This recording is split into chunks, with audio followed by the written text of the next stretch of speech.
Today, for my informative speech, I'm going to talk about Barack Obama, but not recently. I'm going to be speaking about his past, meaning when he was born, up to about when he hit college, around that area. His father was originally from Kenya, and his mother was white. He was although he was born in Hawaii.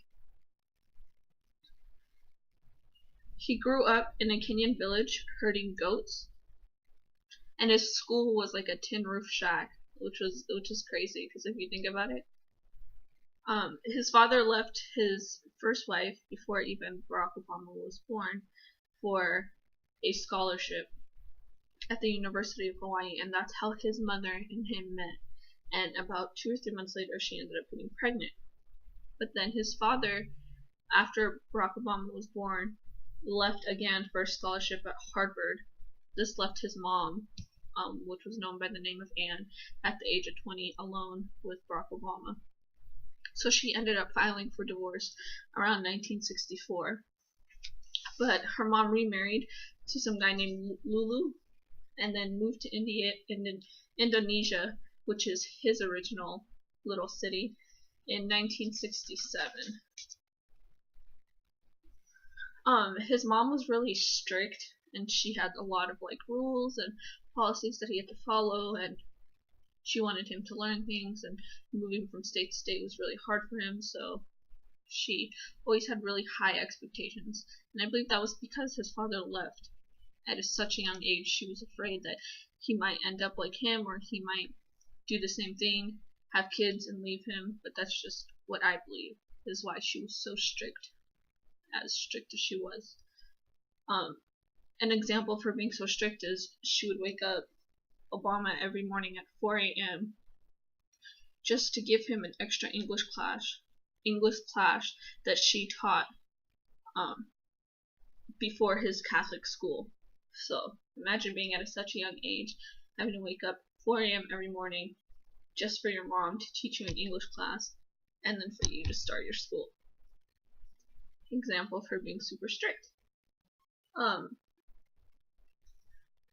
His stepfather was Muslim. Although he taught him the Muslim ways and he showed him and explained to him how the Muslim religion worked, he did not convert Barack Obama into a Muslim. He knew that his mom was a Christian growing up. She was a Christian to that day, so she didn't want to change. He didn't want to change her son, but he wanted her son to know the differences of religions and the powerful meanings and all that. In 1970, his mom, Anne, ended up getting pregnant again. She then had a baby sister. Although they had a kid, his mom divorced Lulu as well. So she was with Obama and his sister with no father. Obama started going to school then, and then at one point he transferred to New York to study political science at the Columbia University, which I think is great. Around 1982, so when his sister was 12 years old, he got a phone call and found out that his father had actually died in Africa in a car accident, which is really scary to think about. Nobody wants to hear all that.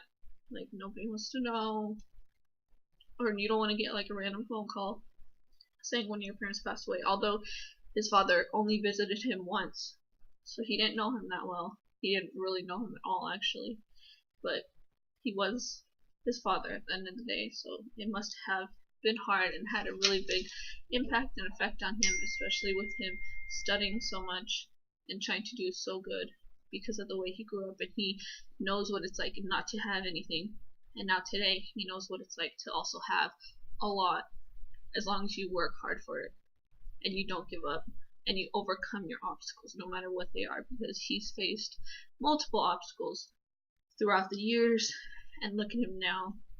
He's reached the top and he's reached his goal. So I think that is great. I think he's done a great job. Everyone has their own story. I believe everyone comes from different backgrounds, different Rather that be religions or nations or races, anything. Everyone has their own story, and nobody should be judged because not a lot of people know how hard of a life Barack Obama had, just because they look at him now and see how good of a life he has. Thank you.